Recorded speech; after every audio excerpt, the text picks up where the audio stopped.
dimulai dan kebetulan Yai Ma'ruf Fazin juga sudah bergabung bersama kita. Assalamualaikum warahmatullahi wabarakatuh. Waalaikumsalam. Bismillahirrahmanirrahim. Alhamdulillahilladzi rafa'a sya'nal usul wa ja'alaha miftahan li fahmil furu'i wal uqul. Asyhadu an la ilaha illallah wahdah la syarikalah al-wahidil ma'bud syahadatan tunirud duruba wa tuftihu kulla mawsud kulla babin mawsud wa asyhadu anna Muhammadan abduhu wa rasuluh al-muayyad bil hujaj wad dalail wal mab'uthi bi ahkami syara'i wal manahil.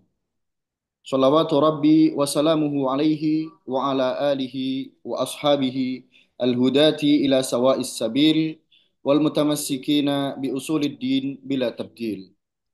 Rabbi shrah li sadri wa yassir li amri wahlul 'uqdatam min lisani yafqahu qawli.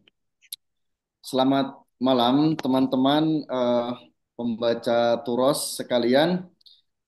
Senang sekali kita dapat bertemu kembali di forum musyawarah buku ini. Kali ini kita akan membincangkan buku pengantar usul fikih dan usul fikihnya secara umum ya. Dan bersama kita telah bergabung Kiai Ma'ruf Fazin. Assalamualaikum Kiai. Waalaikumsalam warahmatullahi. Pripun kabarnya sehat nggih Kiai? Alhamdulillah, alhamdulillah saya. Terakhir sowan Kiai kurang lebih 4 atau 5 tahun yang lalu ya, waktu masih di Malang gitu. Bertemu di Uh, Masjid Uin kalau tidak salah waktu itu. oh, nggih, nggih, nggih, Nggih, nggih. nggih. Alhamdulillah Nggih. bisa bersua kembali meskipun di ruang maya begitu Kiai. Nggih. Eh, Kiai Ma'ruf Fazin malam ini akan menyampaikan eh, materi tentang terutama relevansi usul fikih dengan kehidupan kita sehari-hari, apa yang kita perlu ketahui dari usul fikih dan bagaimana em, hikmah dan proses di balik perumusan hukum itu, serta Kiai Ma'ruf Fazin akan menyampaikan juga eh, kasus-kasus semacam yang aktual begitu yang kita temui hari-hari ini. Baik. Eh, tapi sebelum itu izinkan saya membacakan terlebih dahulu biografi singkat beliau. Kiai Ma'ruf Hazin lahir di Malang 4 April 1980. Beliau sempat nyantri di Pondok Pesantren Al-Falah, Ploso, Kediri. Dan di sana keahlian beliau di bidang Bahsul Masail mulai terasah dengan baik. Lalu karir beliau di dunia dakwah berawal saat mulai aktif di Lajnah Bahtul Masail PWNU Jawa Timur dan saat ini beliau menjabat sebagai ketua Komisi Fatwa MUI Jatim dan ketua Aswaja Center PWNU Jatim. Selain berorganisasi, Kiai Ma'ruf Hasin juga banyak mengisi kajian baik di kampus, rumah sakit, dan di lembaga-lembaga pemerintah dan lain sebagainya.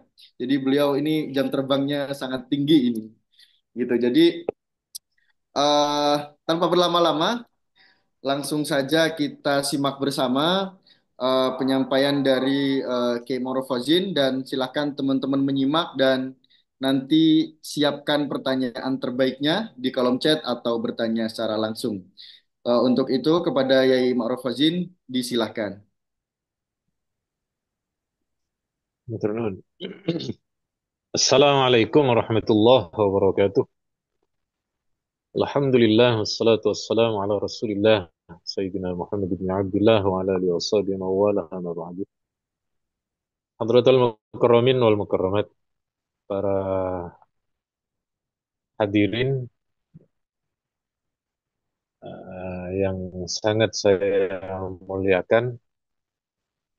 Jadi ceritanya ini ke Jakarta ya.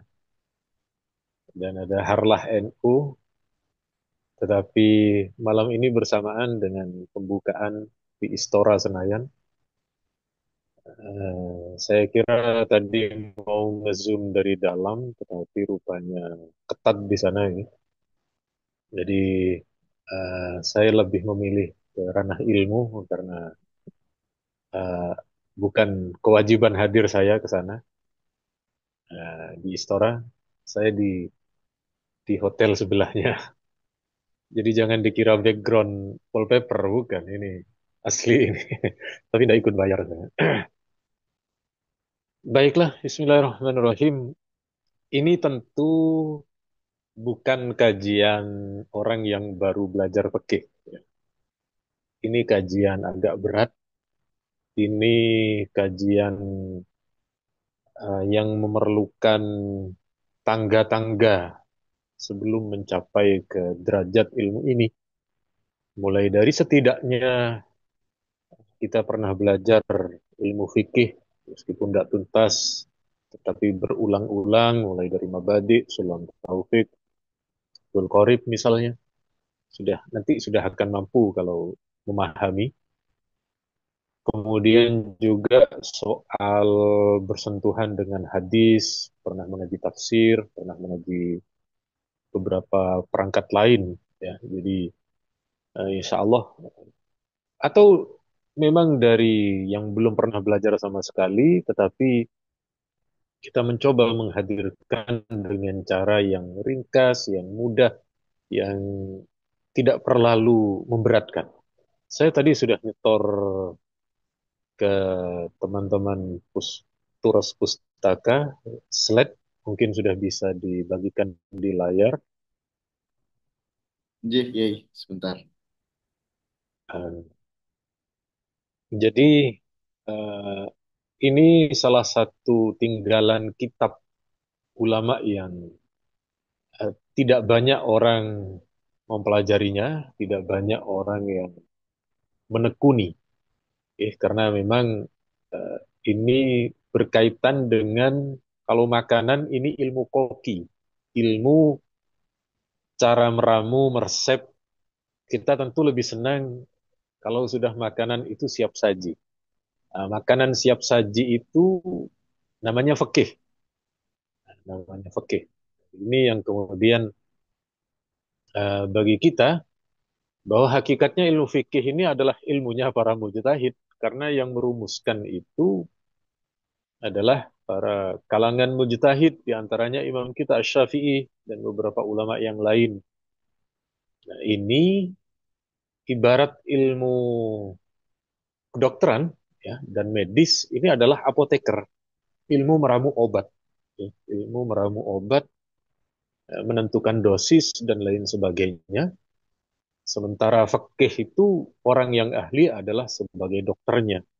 Kemudian Imam Ahmad bin Hambal beliau katakan Imam Syafi'i itu ya apoteker ya dokter.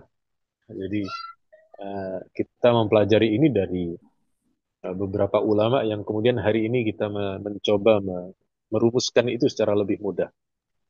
Klik lagi.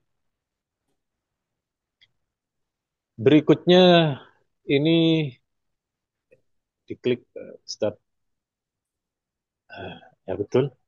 Ini Al-Waraqat, kitab aslinya, ya, kitab aslinya yang adalah karya Imam Al-Juwaini, guru dari Imam Al-Ghazali. Kemudian ada seorang ulama yang pandai sekali meramu nazam, namanya Imam Al-Imriti. Orang Jawa membacanya Umar Yoto itu. Ya, jadi tulisannya kan Imriti itu karena dibaca dikira ulama dari Jawa. Ya, nazam Umar Yoto begitu dulu. Kemudian disyarah oleh seorang ulama yang memiliki darah Nusantara, yakni Syekh Abdul Hamid Al-Qudsi, meskipun beliau ada di Mekah, ya. Sama seperti Syekh Nawawi Al-Bantani dan beberapa ulama kita yang lain. Jadi ini genealogi ilmunya yang akan kita kaji, adalah tinggalan para ulama di masa abad sebelum 500 Hijriah. Oke, diklik lagi. Ini adalah yang sesuai dengan judul kita hari ini, relevansi fikih untuk di masa sekarang, itu yang makam itu adalah makamnya Imam Syafi'i yang baru diperbarui, yang baru direnovasi di Mesir. Ini kitab beliau Ar-Risalah. Di kitab itu beliau menulis, "Walaysa tanzilu bi ahadin min ahli dinillah nazilatun illa fi kitabillahi dalil ala sabilil huda fiha." Tidak ada kejadian kontemporer dan kejadian-kejadian terbaru bagi penganut agama. Insya Allah kita bagian dari pengikut agama ini dan semoga terus dikokohkan oleh Allah dalam keimanan. Kecuali di dalam Al-Quran ada jawaban secara umum. Nah, jadi ternyata betul, ya, hampir semua permasalahan yang kita temukan hari ini itu bahasa Al-Quran yang general, bahasa Al-Quran yang syumul, ya, mencakup segala aspek. Karena ini memang apa namanya bahasa pencipta, ya. Allah yang menciptakan dunia itu diisyaratkan dalam firman-firmannya. Nah, jadi eh, dari sini kita tetap meyakini relevansi istri. Kitab fikih itu tetap relevan sampai satu hari menjelang kiamat. Itu masih relevan. Tapi itu bahasa ahli fikih, ya. Kalau bahasa orang Madura, warung orang Madura itu masih buka sampai hari kiamat. Bahkan hari kiamat tetap buka setengah hari. Karena mungkin kejadiannya bagian sore hari. Nah, jadi tetap relevan, tetap tetap dijumpai, terbukti sampai sekarang setiap hampir ada permasalahan besar, baik dari ulama mufti di Mesir, ulama mufti juga dari berbagai negara, itu mereka oleh Allah diberi pengetahuan ilmu beristimbat dari Quran, dari hadis, dari peristiwa terdahulu, itu akan selalu ada. Ya. Dan uniknya, karena ruang ijtihad itu luas, ada yang kemudian menerima, ada yang sedikit apa namanya terjadi perdebatan, tetapi intinya ada jawaban itu ada. Nah, ini termasuk menjadi karya pasif income-nya Imam Syafi'i ini. Jadi meskipun Imam Syafi'i sudah wafat, tetapi karya Ar-Risalah ini terus terus dipakai oleh jutaan manusia. Ini menjadi amal jariah beliau di alam kubur. Karena kita tidak sehebat Imam Syafi'i, ya mungkin kita memiliki karya yang lain, minimal anak. Minimal kita punya anak yang kemudian anak itu mendoakan. Atau mungkin juga murid dan lain sebagainya. Next, berikutnya. Ini adalah sumber hukum, ya, sumber hukum yang menjadi sistem yang mengabadi. Ya, jadi di dalam Al-Quran itu Allah menyebut setidaknya kita kata Fakhruddin Ar-Razi ulama ahli tafsir ada empat yang disepakati dan ini Quran, hadis, lalu ijma dan kias. Nah, kata-kata kias inilah dari firman Allah fa in tanaza'tum fi syai'in farudduhu ila Allah war Rasul. Ini yang terus relevan. Dia yang cakupannya itu cukup luas di setiap kejadian-kejadian, peristiwa-peristiwa. Ya, jadi inilah yang membedakan kita di dalam Islam itu, agama itu menjadi pengontrol. Sehingga untuk menjadi sekuler kita tidak bisa. Karena memang kita mengambil tindakan itu terlarang apa tidak di dalam agama. Ini eh, sesuai dengan norma agama apa enggak. Ya, jadi di kehidupan kita akan ada yang namanya, akan ada namanya eh, jalan cahaya, ya, jalan cahaya yang kemudian kalau kemudian tidak sesuai dengan dalil Quran, lalu sisi mana yang dilarang. Ketika satu sisi yang terlarang itu, maka di sisi yang diperbolehkan itu kemudian yang tetap kita kita lakukan. Jadi nanti beberapa contoh akan kita ulas. Diklik lagi. Nah, disinilah ya, disinilah sistem itu berlaku. Ya. Ini bagan tentang usul fikih. Ya, jadi yang di tengah itu dalil, sumber dalil itu ya Quran, hadis, ijma dan kias. Kalau sekarang ada orang yang hanya cukup Quran, hadis, eh, belum kemudian akan bisa menjangkau seluruh permasalahan. Itu hanya pengakuan saja Quran, hadis, tetapi dalam prakteknya tetap kita temukan metode kias itu tetap dijumpai. Terbukti dari ulama salafi itu, baik Syekh bin Bas, Syekh Utsaimin dan yang lain itu, setelah kita baca di kitab-kitabnya, tetap mereka menggunakan kias itu tetap. Nah, jadi yang disepakati itu ya, mulai dari dalil adalah dari segi Quran hadisnya, kemudian perangkatnya ada qaulus sahabah, ada pendapat sahabat, ada istihsan penilaian baik. Ini lebih banyak dipakai di kalangan mazhab Hanafi. Kemudian saddu dzari'ah, kemudian istiqro penelitian, kemudian beberapa hal yang di sebelah kanan itu cukup cukup panjang ulasannya. Dan ini ada jurusan tersendiri kalau kita kuliah di jurusan usul fikih. Ya. Kemudian nanti dari dalil itu akan tersimpulkan sebuah hukum. Itu paling atas itu nanti. Apa hukum itu menjadi wajib, atau menjadi sunnah, atau menjadi haram, makruh, atau sesuatu yang ditolerir, yang diperbolehkan. Kemudian ada sekian banyak di situ yang kemudian kita akan uh, ketika mempelajari. Nah, uniknya di Nazom ini, di Nazom buku yang diterjemah sama teman-teman itu,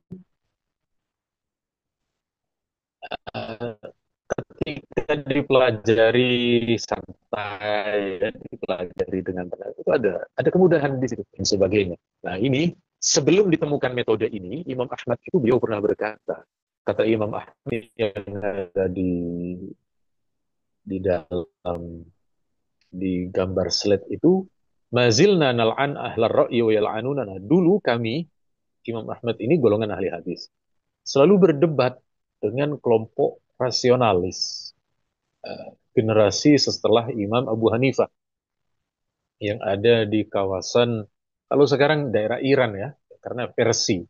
Daerah Persia itu orang-orangnya cerdas, ya, pinter, eh, orangnya memang pandai-pandai sampai sekarang ini kita temukan itu. Mereka saling menghujat antara satu dengan yang lain sampai datang sosok Asy-Syafi'i. Beliau inilah yang berhasil memadukan, menyatukan dua kelompok itu. Pakai apa ternyata? Pakai kias. Ya. Kias itu kan raddul far'i ilal asli, mengembalikan permasalahan yang baru ke dalil asal. Nah, ini diantaranya ini, diantara tinggalan Imam Syafi'i yang berhasil diterima. Dan ternyata kelompok ahli hadis pun menerima. Ya. Kelompok ahli hadis menerima, kemudian. Jadi jalan tengah. Di usul fikih itu, kalau bagi orang yang mempelajari ilmu usul ini, ketika terjadi perdebatan, lalu ditunjukkan sisi argumentasinya, dia kecenderungan akan paling tidak manggut mandugut lah, akan oh jadi begini. Jadi misalnya kalau masakan ini kenapa singkong ini kok dimasak menjadi geduk? Oh karena prosesnya begini begini. Ini kenapa singkong kok jadi singkong goreng kok jadi potato misalnya? Karena begini begini. Jadi akan tahu. Karena ini ilmu ilmu meramu hukum ya, cara yang kemudian telah diwariskan dan dikaji oleh para ulama kita. Next berikutnya. Ini mulai ke contoh-contoh relevansi sekarang. Ya, jadi sekarang kita menemukan uang itu dalam bentuk elektronik, uang digital istilahnya. Ya. Saya tahun kemarin ke Hong Kong. Saya ke Hong Kong itu Begitu tiba, itu disambut sama teman-teman di sana. Dan alhamdulillah, andaikan saya tiba-tiba berada di Hong Kong, saya tidak bisa kemana-mana. Karena di Hong Kong itu sudah tidak ada. Uang fisik itu sudah tidak ada. Naik kereta sudah barcode. Beli-beli ke minimarket sudah pakai QRIS. Ya, jadi ke depan sudah akan seperti itu. Terbukti saya kemarin di Jakarta, saya naik Gojek, naik GoGrab, ya. Eh, di apa namanya, di pom pinggir jalan itu, di pom, bukan pom, penjual bensin eceran, itu sudah pakai kiri sekarang. Ini Surabaya masih belum kata saya. Di Jakarta sudah pakai kiri. Jadi sebentar lagi kita sudah tidak menemukan uang, uang fisik itu akan berproses itu. Kemudian di tol sudah tidak ada. Kemudian di beberapa tempat kita juga sudah pakai QRIS semua. Nah, bagaimana dengan problem keuangan sekarang ini di aplikasi uang dompet uang digital itu dan seterusnya. Disinilah peran ulama kita dari ayat ini. Wa ahallallahu al-bay'. Semua jenis jual beli Allah halalkan. Maka dari situ kemudian para ulama kita membuat satu kaidah. Kalau ini kaidah fikih bahwa semua jual beli itu halal, boleh. Perkembangan yang begitu pesat dulu dari barter pakai emas, lalu berubah ke uang apa namanya ke mata uang, uang kertas, lalu sekarang ke uang elektronik. Perubahan-perubahan itu tidak ada, boleh, boleh-boleh saja, karena Allah halalkan semua itu. Tetapi di situ ada yang dilarang, yakni riba, riba yang kemudian tidak diperkenankan. Nah, disinilah yang saya maksud fikih dan usul fikih itu ya, menjadi penerang jalan kita. Oh ini yang nggak boleh. Tapi selama tidak ada unsur ribanya, selama kita kemudian tidak mampu, ya tetap terus boleh. Nah, ini khusus untuk masalah riba ya, ini panjang. Cuma pada intinya saya menerima pendapat para ulama Mesir, hari ini di antara kita tidak bisa keluar dari sistem riba itu. Kita yang mau umroh pakai sistem bank, kita yang nanti di Mekah mengeluarkan uang itu pakai pakai beberapa ATM berlogo bank internasional, ya pakai sistem itu. Nah, ini sudah masuk kategori darurat ya. Yang terpenting bukan kita pelaku pelaku apa namanya pelaku riba. Pelaku riba itu kalau antum pinjam uang ke saya 1 juta, kembalikan 1.200.000. Ini jangan kita yang begitu. Tapi soal menggunakan sistem perbankan ini ulama Mesir sudah cenderung mengatakan kita sudah daruri. Tidak bisa lepas dari sistem itu, tidak bisa. Diklik lagi. Ini berikutnya soal teknologi di bidang kedokteran. Ini sudah sangat pesat majunya. Ya. Salah satu yang kemajuan yang tidak bisa kita tolak adalah kemajuan di bidang teknologi kedokteran. Tapi manfaatnya luar biasa besarnya untuk kita. Dulu orang yang punya penyakit ginjal rawan meninggal. Tapi ketika sudah ada teknologi yang sangat maju di kedokteran, ada ribuan nyawa terselamatkan. Dulu ada orang yang kalau terkena transplantasi, sebelum ada transplantasi ya, itu banyak orang meninggal. Begitu teknologi transplantasi, cangkok organ, ya, seperti tadi, cangkok organ ginjal, sampai sekarang ini kalau cangkok mata sudah banyak, ya, dan cangkok ini, liver, itu sudah luar biasa canggih dan manfaatnya. Bagaimana itu? Wah, kalau itu, lagi-lagi ini fatwa dari ulama Timur Tengah, ini mendasarkan pada ayat ini. Waman ahyaha faka'annama ahyan nasa jami'an. Barang siapa yang menjaga kehidupan satu jiwa, menghidupkan satu jiwa, maka dia sama seperti menjaga atau memelihara kehidupan manusia secara keseluruhan. Karena dari satu orang yang berhasil dioperasi selamat, dia nanti punya cucu, dia nanti punya terus cicit, dan itu jumlahnya akan ribuan dengan menyelamatkan satu jiwa.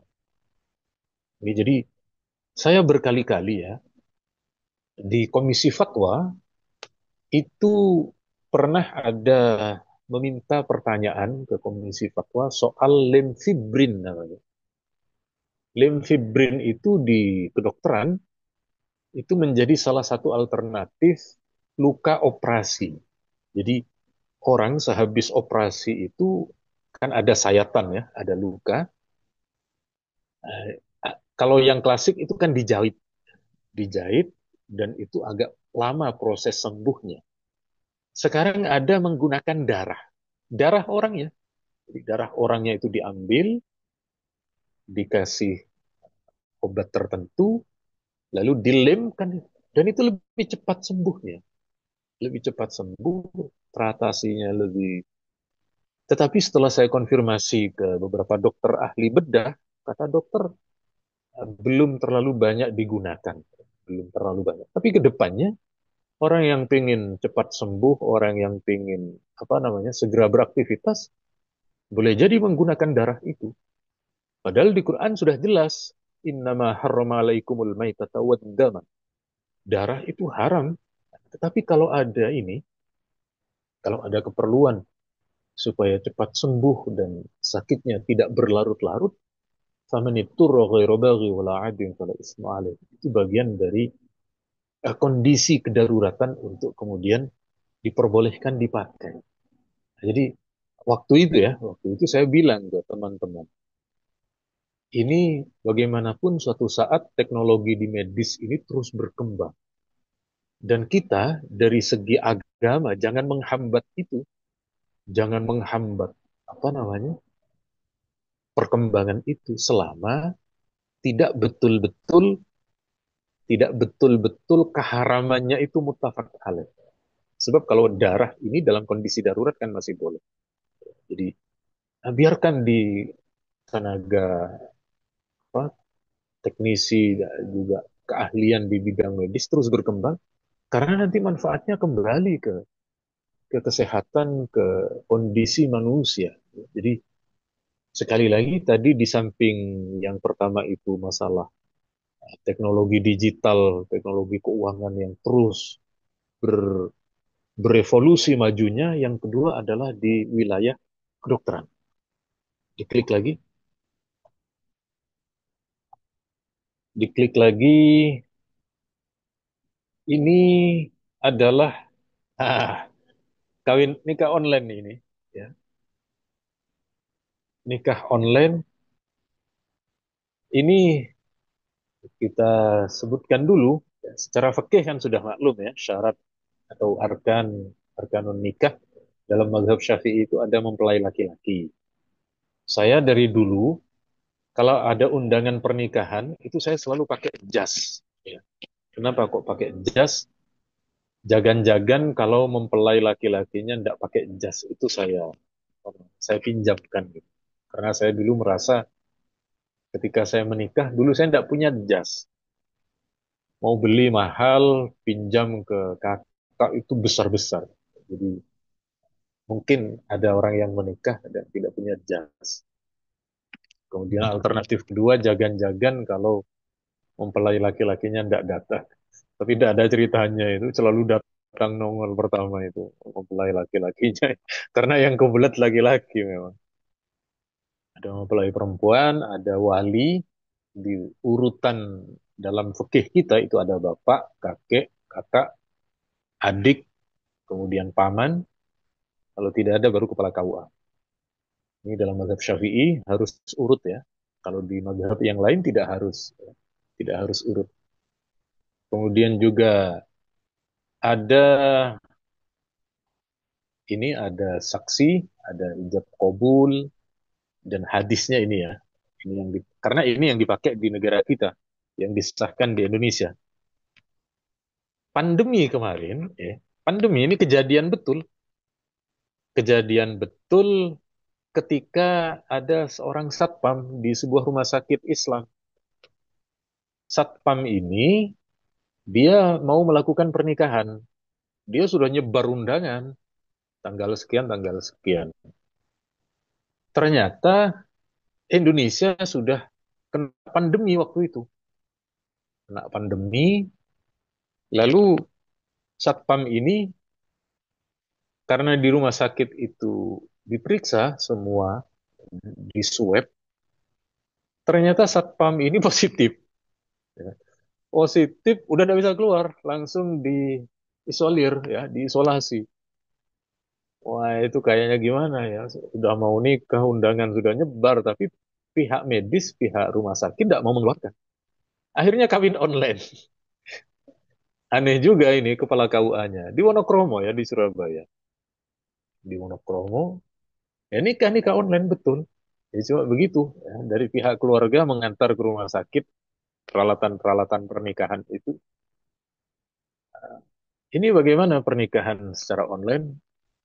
Ternyata dulu ulama Al-Azhar, ini mohon maaf ya, tidak ada masalah. Yang penting saya banyak mengutip dari ulama Al-Azhar ini. Tapi sebenarnya nanti ada perbandingannya.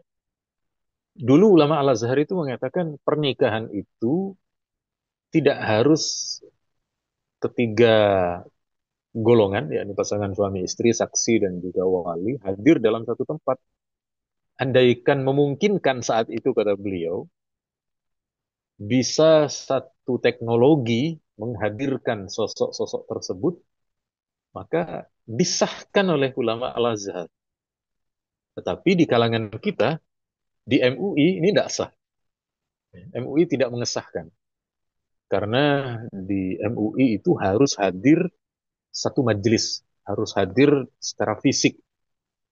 Ya, jadi meskipun ini ada yang mengesahkan, kalau saya condong ikut pendapat MUI ya. Kenapa?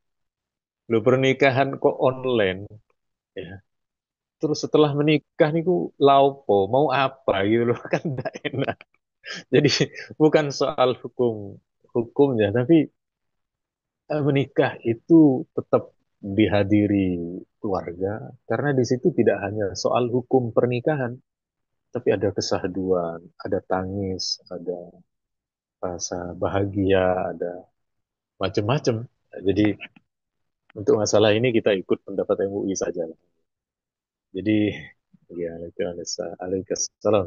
Jadi pada intinya itu ya, terkait dengan problem-problem fikih yang ternyata sekali lagi ini anugerah dari Allah yang sebagaimana disampaikan oleh Imam Syafi'i itu akan ada selalu jawaban. Saya rasa cukup sekian dulu. Tidak tahu ini sampai berapa menit ini. Saya kembalikan ke Ustadz Faizul Munir. Baik, Kiai, terima kasih banyak. Dan seperti yang disampaikan Kiai Ma'ruf Hasin tadi di awal, bahwasanya memang usul fikih ini termasuk eh, ilmu yang pelik ya sebenarnya. Maka untuk itulah kami Turas Pustaka berikhtiar berusaha untuk menghadirkan terjemahan dari Syarah Nadhum Waraqat ini, karena kalau di pesantren-pesantren itu Kiai kan memang Waraqat itu termasuk kitab usul fikih yang basic begitu Kiai. Nah, makanya untuk agar pembaca ini dapat mengakses juga sumber-sumber itu, eh, sekalipun itu untuk kalangan yang katakanlah awam begitu, jadi kitab ini bisa dijangkau oleh mereka. Nah, jadi teman-teman bisa eh, mendapatkan bukunya di link yang sudah dikirim di kolom chat ya. Terdapat diskon khusus tentunya selama acara ini berlangsung. Dan kami juga menyediakan giveaway dua eksemplar buku pengantar usul fikih, satu orang untuk penanya terbaik pada malam hari ini, dan juga satu orang untuk satu eksemplar untuk peserta yang memberikan insight terbaik di Instagram. Jadi nanti silahkan bikin story atau postingan di Instagram, lalu mengetek kami, nanti akan kami pilih satu persatu. Baik, Kiai, ini sudah ada beberapa pertanyaan dari teman-teman di kolom chat ini. Eh, tapi sebelum itu saya ingin mempersilahkan terlebih dahulu kepada teman-teman yang bertanya langsung.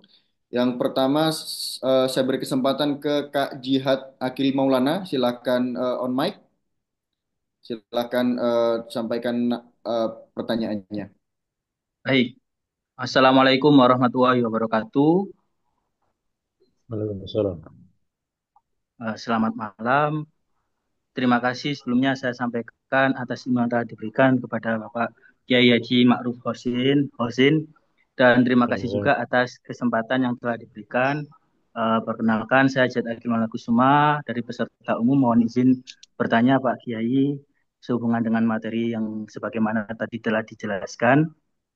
Ada beberapa pertanyaan yang perlu saya sampaikan Pak Yai. Sebagaimana tadi terkait dengan hukum dari dasar jual beli, sebagaimana telah dijelaskan terkait dengan perkembangan digital, dan di situ tidak luput daripada sistem riba.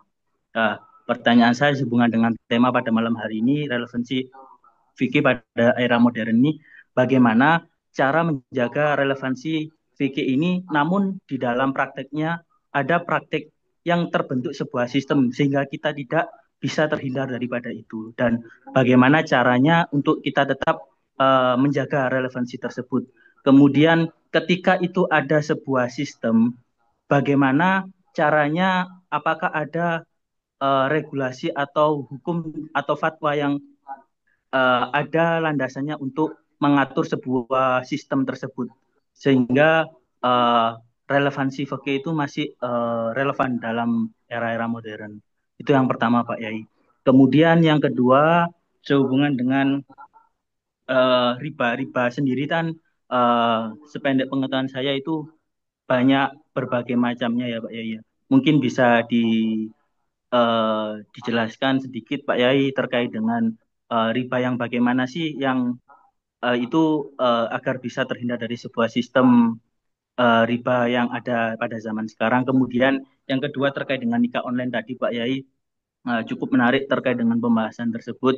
Eh, Mungkin yang ingin saya tanyakan sehubungan dengan alasan MUI tersebut tidak memperbolehkan terkait dengan nikah itu, apa sih landasan utamanya Pak Yai? Mungkin itu saja.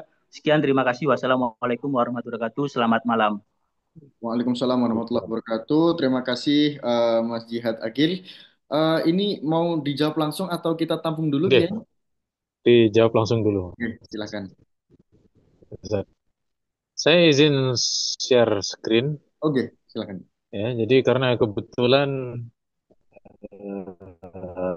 apa namanya materinya juga sudah saya siapkan. Kebetulan loh, nggih. Hmm. Jadi ini terlihat ya. Ye, terlihat Kiai. Nah, jadi di hadis ini Nabi bersabda, la ya'tiyanna 'alan nas zamanun la yabqa minhum ahadun la akala riba. Kelak suatu saat kata Nabi tidak akan tersisa orang manusia kecuali akan makan riba. Faman lam ya'kul asabahu minhu bari. Barang siapa yang tidak mampu menghindari dari riba, tapi dia tidak mampu menghindari dari debu-debu riba. Hari ini kita, yaitu tadi yang kita sebut ya, kita ingin menjauhkan diri dari riba. Tapi saat kita bekerja, tempat bekerja itu mentransfer gaji melalui rekening. Hmm. Ya. Ada pesantren membangun pondok pesantren. Ya. Membangun pondok pesantren, ketika membuka donasi, di situ tetap membuka rekening. Jadi sudah hampir tidak bisa kita hari ini keluar dari sistem itu. Apalagi kalau kemudian lewat apa namanya, lewat pemerintah ada bantuan, itu sudah tidak bisa dipercaya kalau uang itu langsung diserahkan, harus menggunakan transfer. Jadi kita sudah, kalau bagi saya, kita sudah mencapai di hadis ini. Kemudian berikutnya, apa saja riba itu yang kemudian dilarang. Riba itu ada empat ya. Ada empat yang pada umumnya itu terjadi pada emas. Ya. Jadi jual beli emas yang dijual secara apa namanya, tidak secara kontan, tidak secara langsung itu tidak boleh mengandung unsur riba. Tapi sekarang di antara kita jarang ya membeli emas itu. Kita membeli emas lebih banyak langsung. Ada uang langsung dibeli, wah, sudah selesai aman. Nah, yang terbanyak ini, yang terbanyak sekarang ini adalah kullu qardin jarra manfaatan fahuwa riba. Setiap hutang piutang yang ada unsur manfaat yang didapat oleh pemilik uang, maka itulah riba. Atau istilahnya riba korp. Ya. Ini yang ya, sampai hari ini kemudian kita apa namanya, kita kesulit.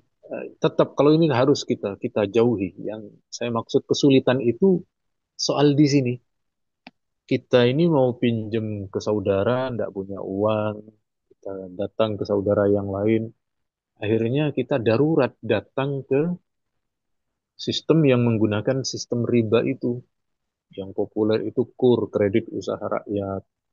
Itu tetap ada bunga sekian persen. Tapi kita tidak nemu tempat pinjam kecuali di sana. Apakah berdosa? Kalau Ustadz-Ustadz Salafi langsung ya, langsung dosa semua itu. Kita ada dua alternatif. Menurut Imam Ibnu Ziyad, itu tetap haram, tetap tidak boleh. Ada pendapat sedikit yang lebih ringan dari Imam Ibnu Hajar. Kalau memang betul kita tidak menemukan tempat lain, kecuali di tempat tersebut, dan itu kebutuhan primer, ini tidak berdosa. Ya, karena masuk kepada keumuman ayat, "Faman ittara ghairu baghi wala 'adin fala itsma alaih." Jadi sekali lagi, ini adalah karena faktor kedaruratan kondisi kita. Lalu MUI kenapa kok tidak mengesahkan pernikahan di dalam sistem online? Karena menurut MUI itu ada satu kaidah fikih ya, yuhtatu fil abdo ma la yuhtatu fil ghairiha. Urusan urusan pernikahan ini perlu ekstra kehati-hatian dibanding masalah yang lain. Contoh, kita beli mobil, itu kan cukup kita dengan pihak penjual. Tetapi kalau dalam pernikahan, tidak cukup itu. Melibatkan tetangga, melibatkan orang. Jadi ada kehati-hatian yang lebih ekstra. Nah, MUI,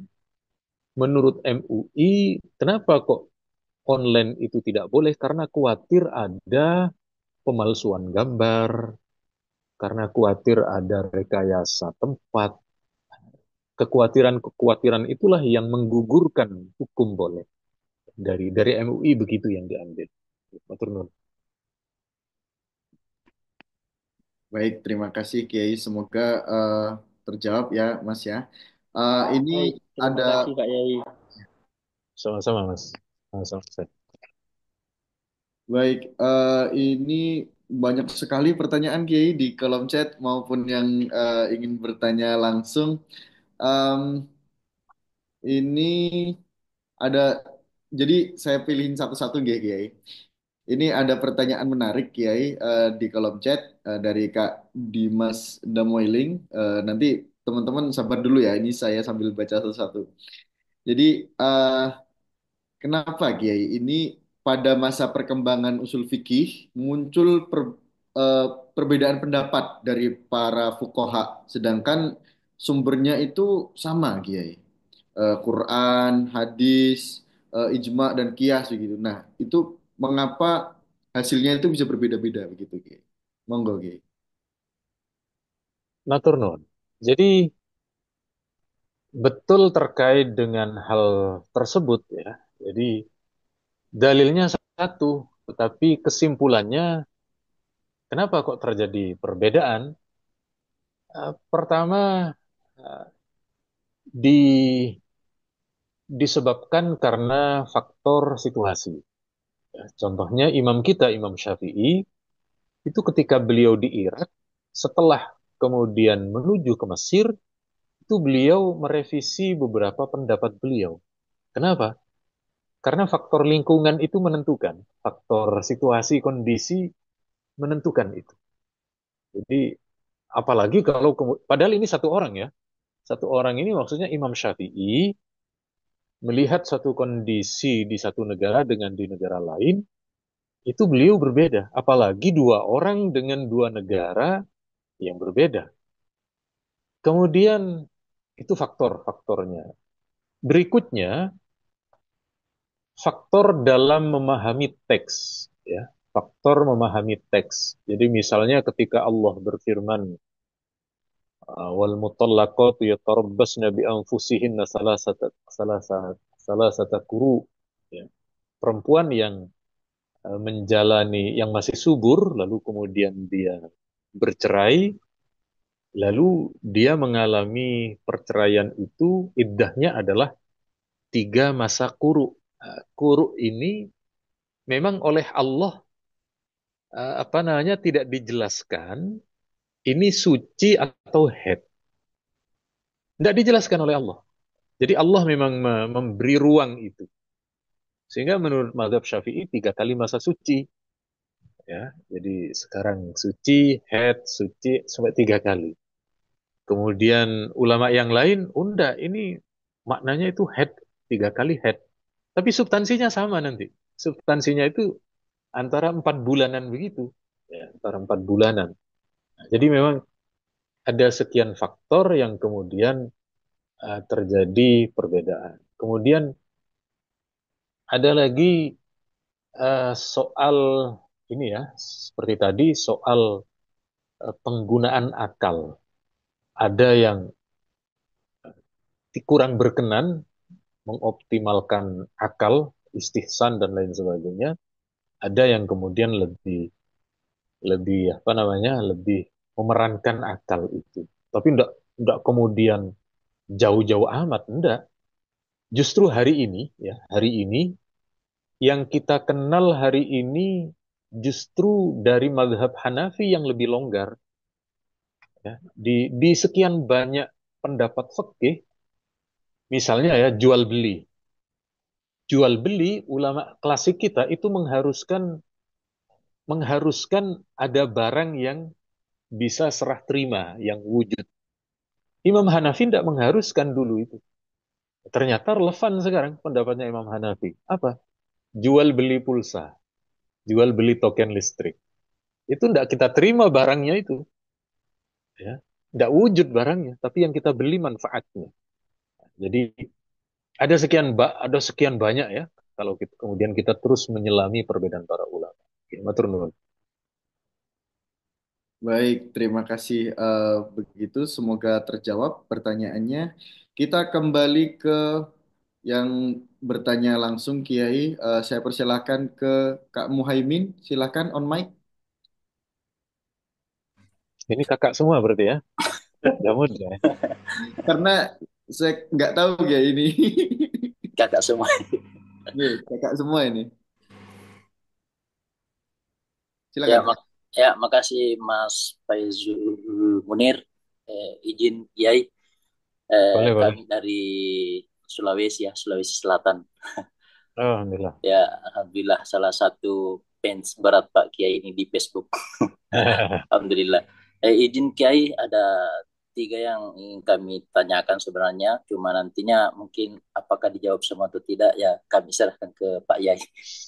Izin Yai, yang pertama mengenai masadirul ahkam, ya, sumber-sumber hukum dalam Islam yang sering kami dengarkan dari guru-guru kami itu bahwa ada yang mengatakan 10, ada yang mengatakan 12. Namun yang menggelitik di pikiran kami, sesungguhnya sumber hukum dalam Islam itu sebenarnya hanya 2. Adapun yang lain, qiyas, ijma, istihsan, al-urf, dan seterusnya ini sebenarnya kalau mau dipikir selebihnya itu bukan sumber hukumnya, tetapi dia lebih kepada metode. Karena ujung-ujungnya yang lain ini selain Al-Quran dan hadis ini tetap harus kembali ke Al-Quran dan hadis juga. Sehingga kemudian sebenarnya kurang kurang tepat menurut kami, tapi ini mohon nanti diluruskan. Kurang tepat kalau kemudian istihsan, al-ur, sadu sarai, qaulus sahabi, dan seterusnya ini dijadikan sebagai sumber hukum, karena pada dasarnya mereka juga ini apa yang lain-lainnya ini juga harus bergantung kepada dua sumber utama ini, Al-Quran dan hadis Nabi. Itu yang pertamanya, mohon ditanggapi nanti. Yang kedua, ini sedikit agak nakal pakai mengenai nikah mut'ah, ya, mengenai nikah mut'ah, khususnya bagi saudara-saudara kita yang merantau atau seperti yang pekerja-pekerja di kapal pesiar ini. Nah, mereka ini ada di antara kawan kami yang mengatakan, apakah boleh bagi kami ini nikah mut'ah dengan alasan hak darurat tubihul mahdurat. Jadi sudah dalam keadaan darurat kayak tanyain, ya saya bilang kenapa tidak video call saja? Dia bilang, beda rasanya. Beda rasanya katanya kalau video call. Jadi mohonnya juga ini apakah betul penggunaan ad darurat itu bil mahdurat ini bisa dipakai pada hal seperti demikian, dan sekiranya boleh, sekiranya ini pakai boleh, apakah harus dapat izin dari istri atau ada dan seterusnya.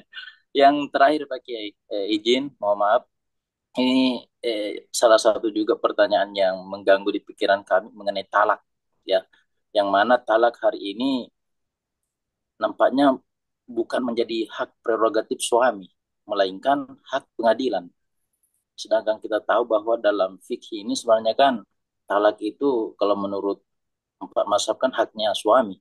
Suami yang berhak menalak istri. Tapi dalam perkembangan kompilasi hukum Islam, ternyata sekalipun suami ini menalak istrinya 1.000 kali, kalau pengadilan tidak mengatakan iya, talak itu nampaknya tidak dihitung.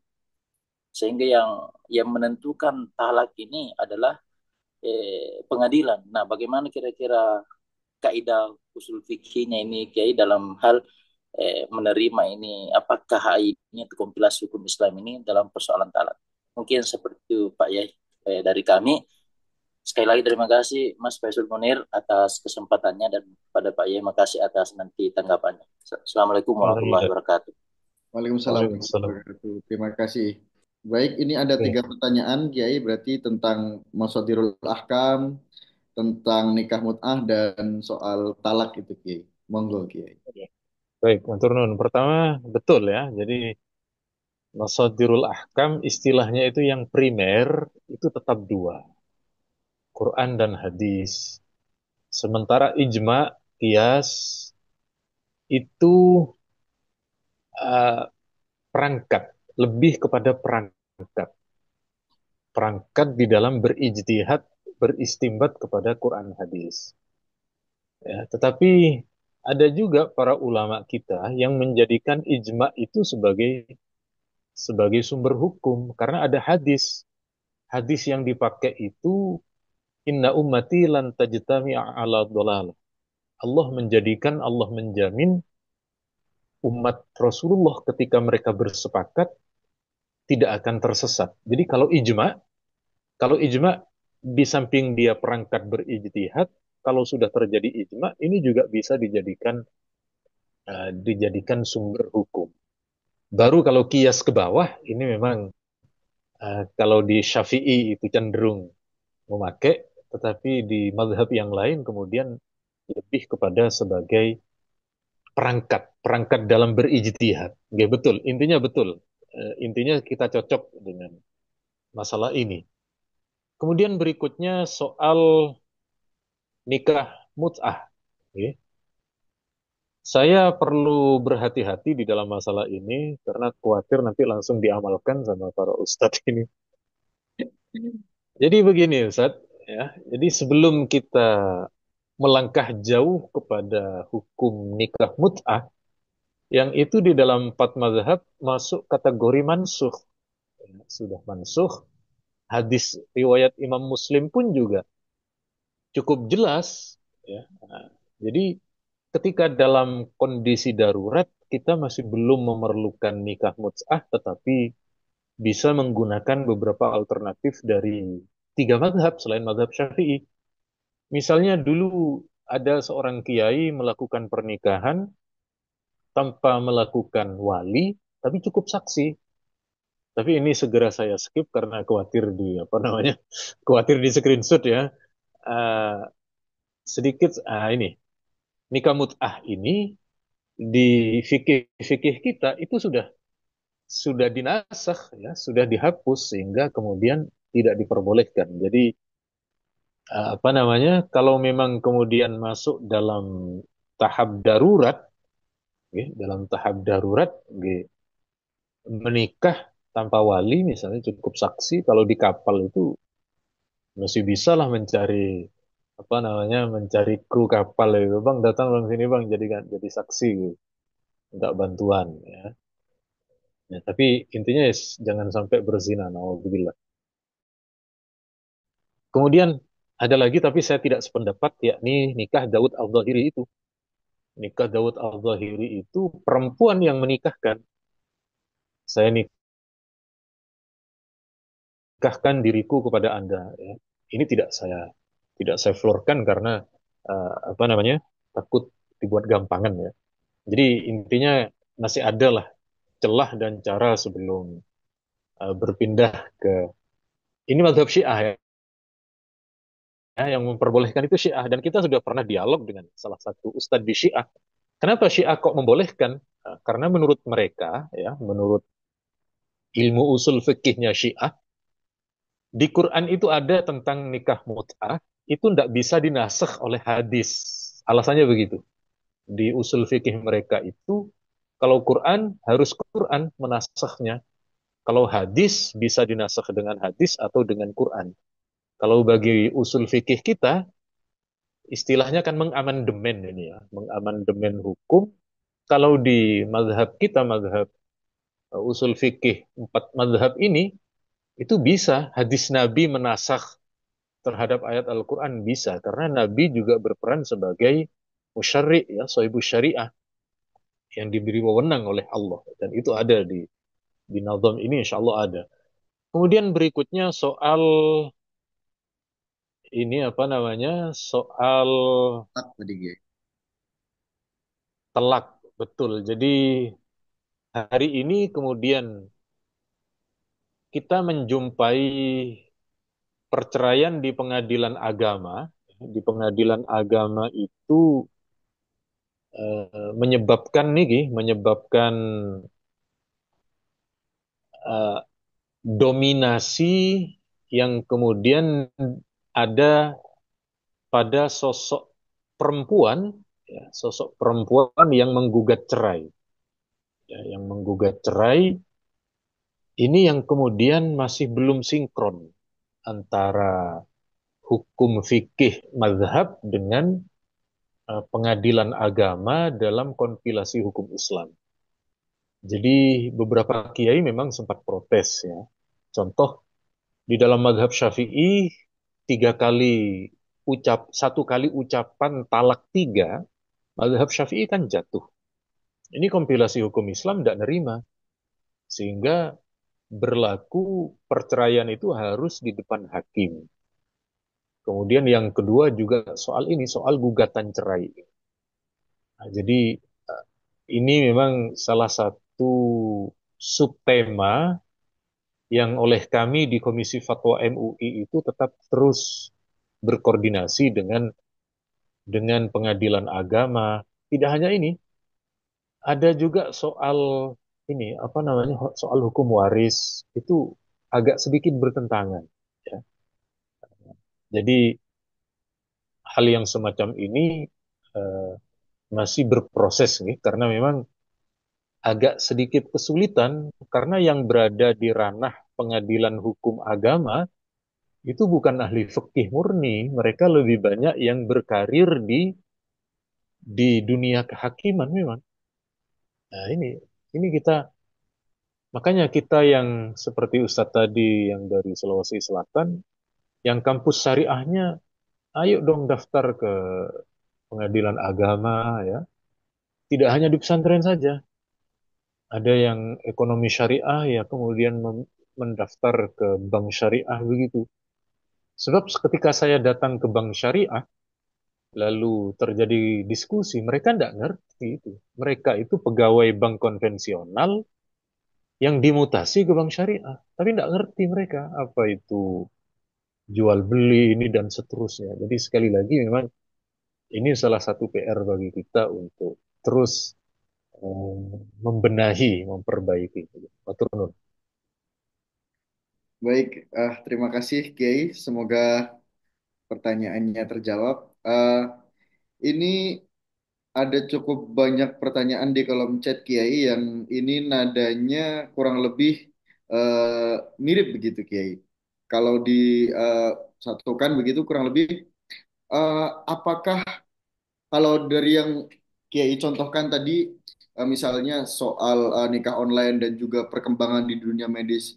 Jadi eh, kalau perkembangan fikih ini kan sudah sangat pesat juga Kiai. Nah, pertanyaannya adalah apakah usul fikih ini sebagai akarnya ini memiliki mekanisme yang fleksibel Kiai untuk beradaptasi dengan berbagai perkembangan zaman tersebut tanpa kehilangan otoritasnya begitu Kiai. Nah, pripun Kiai? Oke, matur nuwun. Kalau melihat dari kondisi, memang usul fikih itu bukan sistem baku. Hmm, Dia sistem yang terus ber apa namanya ibarat teknologi ya terus berinovasi. Oke. Salah satu contoh, salah satu contoh adalah persoalan zakat profesi. Soal zakat profesi itu cantolan fikih empat madhabnya tidak ada. Ini murni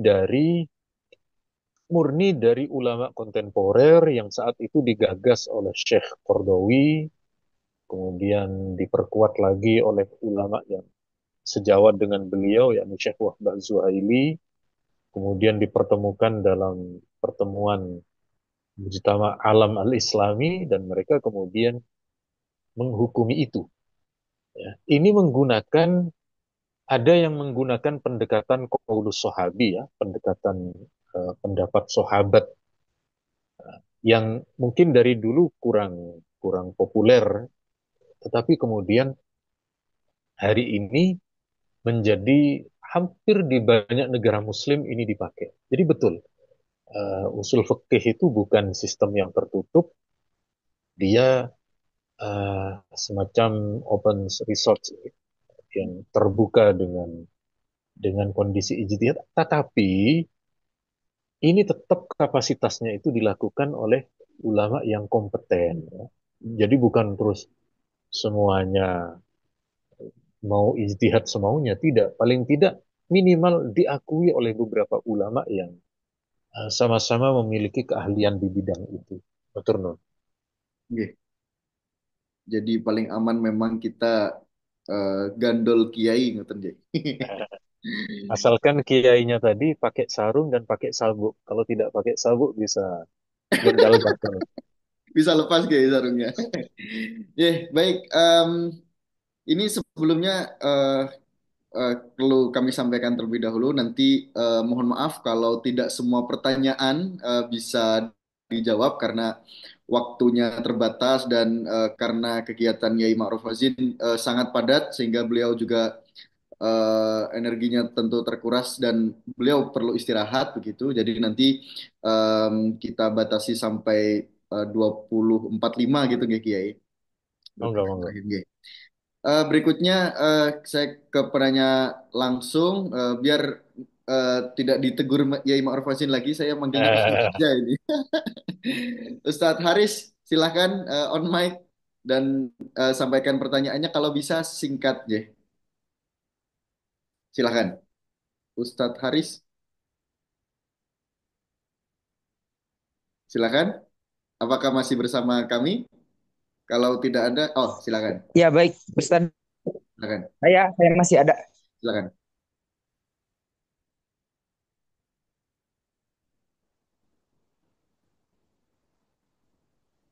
Eh, Monggo, belum terdengar suaranya.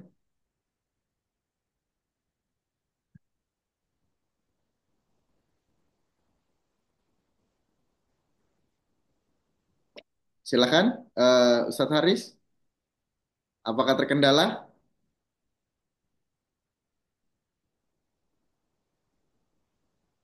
Baik, Enggak. sepertinya ini ada kendala Kiai. Kita bergeser ke pertanyaan selanjutnya dulu, nggih. Saya Monggo, monggo. persilahkan ke Ustadz Ahmad Mutohar, silakan. On mic. Assalamualaikum warahmatullahi wabarakatuh. Apakah terdengar, Mas? Siap, silakan. Terdengar tapi. Nggih. Oke, saya mau bertanya ya kepada Pak Ustadz Khosid. Gini, saya pernah mendapatkan sebuah informasi itu mengenai menyimpan uang di bank. Itu ketika mendapat bunga, itu katanya mendapatkan hadiah. Kemudian ketika kita utang ke bank, itu baru dinamakan riba. Karena bank itu biasanya kan ada persen-persen yang cukup banyak untuk dibayarkan. Nah, seperti itu.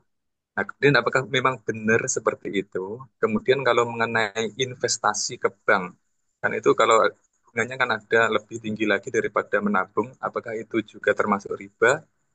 Terus bagaimana solusinya ketika terkait dengan perbankan yang seperti itu? Apakah kita apatis untuk tidak menyimpan uang di bank atau bagaimana? Mungkin itu saja. Wassalamualaikum warahmatullahi wabarakatuh.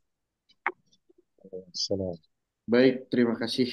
Eh, Monggo Kiai terkait perbankan Kiai. Baik, kita akan menjelaskan ini. Jadi begini, nggih. kita kita menemukan pendapat ulama kontemporer terkait dengan masalah bank itu cukup beragam pendapatnya. Kita lihat terlebih dahulu, sebentar. Kita ini terlihat ini, nggih. Ini rangkuman ya, rangkuman dari pendapat ulama. Kebanyakan ulama memang menghukumi transaksi dengan bank itu haram ya, dari Syekh Wahbah, beberapa ulama yang lain. Tetapi dari sebagian, tidak semua, ya, dari beberapa ulama Mesir, beliau katakan transaksi di perbankan itu berbeda dengan uh, hutang piutang sistem klasik. Kenapa kok berbeda? Karena di perbankan itu dia bukan lagi perorangan, melainkan sebuah lembaga. Di situ melibatkan sistem, melibatkan pegawai, melibatkan tenaga, melibatkan apa namanya, sekian banyak hal. Dan itu merupakan entitas tersendiri yang tidak sama dengan core. Gitu penjelas. Tapi kalau kemudian dilihat, memang kan di zaman Nabi dengan di zaman sekarang transaksinya kan berbeda itu. Bukan lagi orang per orang, tetapi sebuah entitas ekonomi baru. Tetapi tetap ini akan selalu terjadi perdebatan. Ya. Nah, memang betul ketika kita menyimpan uang, kita kan tidak pernah minta persenan. Kita memang kemudian diberi. Makanya eh, dalam hal ini ya, dalam hal ini saya condong ke pendapat Kiai-Kiai NU yang menghukumi syubhat tengah-tengah antara yang membolehkan dan yang mengharamkan. Jadi syubhat artinya kalau syubhat itu boleh diterima tapi jangan dimakan. Jangan dimakan, dialokasikan ke selain yang masuk ke dalam perut. Jadi memang betul apa yang Anda sampaikan tadi, ada pendapat dari ulama kontemporer itu karena bagaimanapun pemberian bunga dari bank itu ada yang melihat, karena kita kan tidak anu kita kan. Saat kita datang, kita bukan minta riba, enggak. Tetapi bank itu semacam memberi reward karena telah menitipkan kepercayaan uang kita ke tempat mereka. Ada yang semacam itu. Baru kalau kita pinjam ke sana, sana yang menerapkan sistem riba itu. Jadi sekali lagi ini memang perdebatannya cukup panjang, tapi pada intinya sekali lagi kita ya ikut yang berhati-hati gitu. Gitu, betul Nun. Baik, terima kasih Kiai. Semoga terjawab pertanyaannya. Yang Eh, kedua itu tadi Pak, soal investasi tadi kan itu kan biasanya kan Ah, ya, persenan bunganya lebih besar lagi itu. Apakah itu riba atau bagaimana kalau yang nah, betul. Misalnya dalam bentuk investasi atau kalau dalam bahasa yang lain itu ada istilah apa namanya ini tabungan berjangka 4 bulan, 6 bulan, apa namanya? eh deposito? Deposito ya betul, deposito matur nuwun. Nah, kemudian juga hal semacam itu kan kita tidak menghutangkan ya, kita tidak menghutangkan, tetapi karena pihak bank memang tidak pinjam ke kita, kita menitipkan investasi. Kalau di bank syariah itu ada tersendiri namanya, gitu. Akadnya akad musyarakah, akad apa namanya, akad kerjasama, maka kemudian boten nggak apa-apa, bukan masuk kategori riba betul. Oke, hampir sama dengan istilah tadi, istilah hadiah atau pemberian. Oke, matur nuwun. baik, semoga terjawab pertanyaannya ya, Ustadz Mutahar. Kemudian kita ke penanya selanjutnya, Kiai Ustadz Fuad Mahfud. Silakan on mic dan sampaikan pertanyaannya. Kalau bisa singkat saja aja. Assalamualaikum warahmatullahi wabarakatuh. Waalaikumsalam warahmatullahi wabarakatuh. Salam. Salam kenal ini dari Bengkulu. Jadi ya ya ya Kiai mohon izin nanya pertama masalah apakah kita semua ini sholatnya sah? Sedangkan dengan menurut hadis bahwasanya selalu kama raaitumul sholli. Sholat lihatlah cara saya sholat kata Nabi begitu. Sedangkan para imam mazhab itu tidak melihat cara sholatnya para apa Nabi gitu.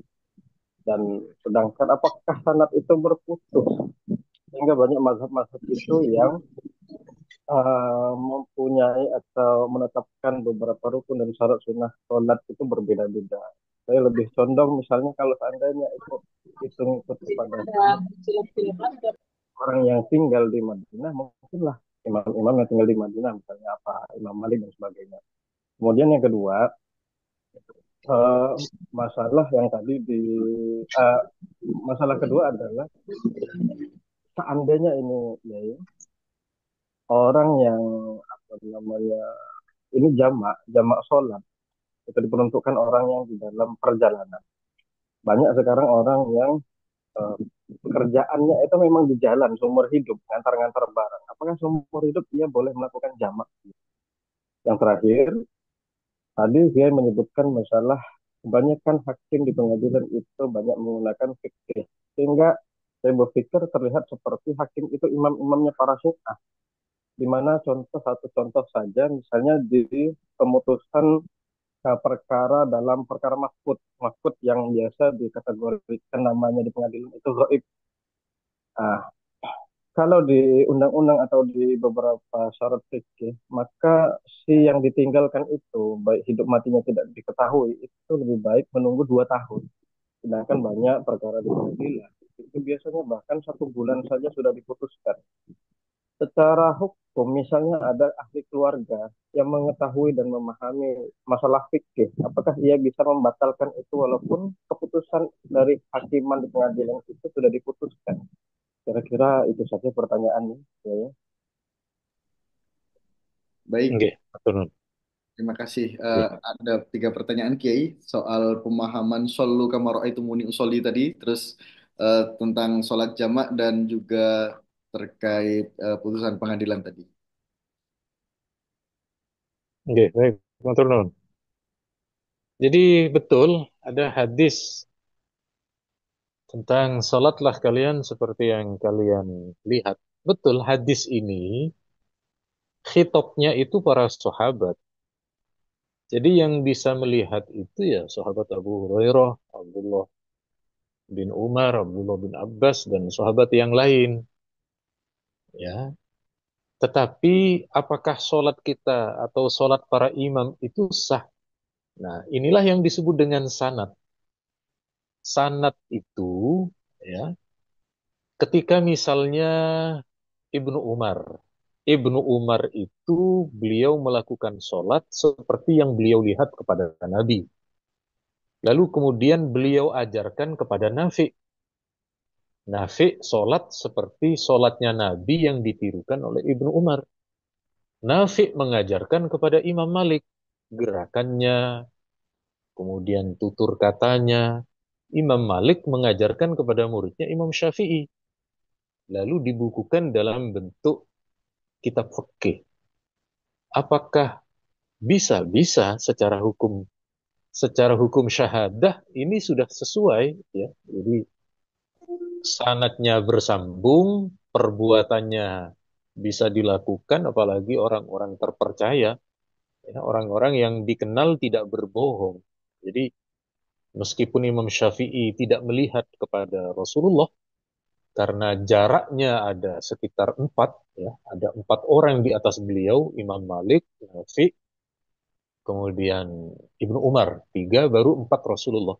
Nah, jadi tetap tidak ada masalah, ya, tetap tidak ada masalah, tetap sah, karena kemudian ini uh, jadi di dalam Islam itu kan syarat ilmu itu kan ada melalui riwayat. Nah, riwayat ini menjadi bagian dari ilmu yang sah untuk kita terima. Kemudian berikutnya adalah soal orang yang terus-menerus melakukan sholat jamak.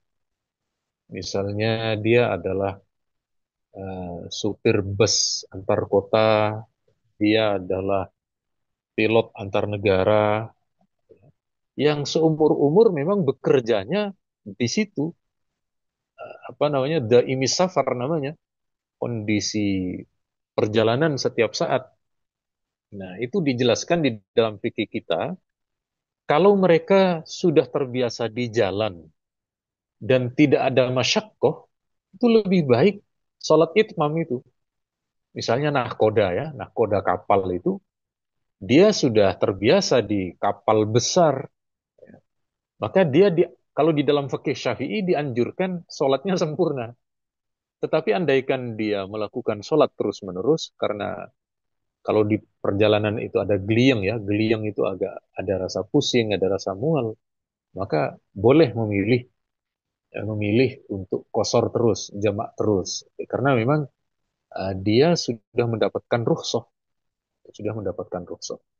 Kemudian yang ketiga, betul ini Ustaz, soal mafqud itu memang kemudian ini tadi, ya. Jadi saat itu kompilasi hukum Islam itu ceritanya yang kami terima dari guru-guru kami itu sekitar tahun 70. Tahun 70 80 para kiai itu diminta merumuskan hukum ini. Lalu dirumuskan di Jawa Timur, tepatnya di Pondok Paiton, Probolinggo, ya, pondoknya Kiai Wahid Zaini saat itu pengasuhnya. Ini oleh para kiai dirumuskan itu. Fikih perceraian, fikih waris, wakaf, itu dirumuskan, dibuatkan draft gitu. Dibuatkan draft, lalu dikirim ke Jakarta. Di Jakarta rupanya ada tim sendiri. Ini tim hukum itu. Konon yang di Jakarta itu juga ada dari praktisi IAIN, dari praktisi umum. Nah, begitu disahkan saat itu, ternyata yang dari kiai itu banyak hilang. Poin-poin itu banyak hilang. Ketika diprotes pun, ya gimana sudah diketok. Jadi para kiai itu tidak dilibatkan pada finalisasi KHI itu. Tidak diikutkan dalam finalisasi kompilasi hukum. Tapi sampai sekarang, para kiai tetap mengajukan itu. Di beberapa kali di Bahsul Masail itu ada komisi namanya Komisi Konunia, Komisi Hukum. Itu beberapa kali disurati. Ada terkadang, misalnya di kebijakan di Menteri Agamanya. Kalau Menteri Agamanya lagi dirapatkan, diterima, ada yang diubah, ada yang disesuaikan. Tapi sekali lagi memang ini bagian dari terus berproses karena sekali lagi di beberapa kita akan ada yang internal Muslim itu diterima sebagai undang-undang ya. Meskipun secara negara memang belum. Ya. Dan para kiai memang tidak bergerak ke sana. Para kiai lebih bergerak kepada fokus undang-undang fikih internal Muslim. Jadi sekali lagi matur nuwun tadi soal mafkud dan juga ini memang betul secara aturan memang seperti itu. Dan semoga terus diberi kemudahan. Ini mohon maaf apa namanya mata saya hanya tinggal 5 watt ini jadi seharian tadi ini pun saya mengorbankan tidak ikut seremoni dengan presiden di Istora gitu, karena saya lebih senang di ranah ilmu semacam ini. Tapi sekali lagi mohon maaf kalau belum semua bisa terjawab. Semoga ada kesempatan yang lain atau diberi kemudahan di waktu yang lain. Sehingga malih mohon maaf. Saya kembalikan ke Gus Faizul Munir yang wajahnya jauh lebih imut-imut ya, daripada yang di Facebook. Atur nuhun. Assalamualaikum warahmatullahi wabarakatuh. Waalaikumsalam Kalau saya warahmatullahi kalau saya amit-amit Gus. Ya. Aduh. Baik, mohon maaf teman-teman ya, ini karena waktu kita terbatas dan Kiai Ma'ruf juga harus segera beristirahat. Untuk itu mohon maaf tidak semua pertanyaan bisa dijawab begitu ya. Dan sepertinya kita cukupkan sekian dan tentu saja teman-teman bisa mendapatkan buku ini di link yang kami kirim di kolom chat ya. Terdapat diskon khusus tentu saja. Eh, Baik, kurang lebih itu dari kami. Terima kasih Kiai Ma'ruf Fazin sudah menyempatkan waktu di sela-sela kesibukan dan juga teman-teman. Terima kasih sudah berkenan mengikuti acara malam hari ini. Kurang lebihnya mohon maaf. Wallahul muwaffiq ila aqwamit thoriq. Wassalamualaikum warahmatullahi wabarakatuh. Waalaikumsalam. Kami Prin, sedaya ngapunten mohon maaf. Terima kasih. Assalamualaikum. Terima kasih.